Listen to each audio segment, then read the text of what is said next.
Garne, tayo magpaplano. Ang plano natin ngayon ay tayo'y magpapalambot. Namang higpit, parang pressure cooker, magpapalambot. Ang palalambutin natin ngayon ay ang nagmamatigas na si Uranus na napakatigas daw.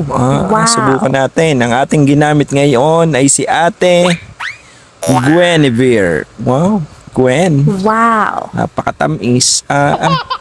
Tamo naman, hinabol-habol pa talaga ako sa sobrang gigil. Ako naman yung nakalantak ng balik ay tapos.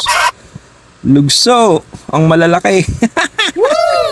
Napakagara ng laban na Rere. Ay, wala na kaming ginawa kundi habulin na lang si Uranus, ang aming tunay na target. Yan.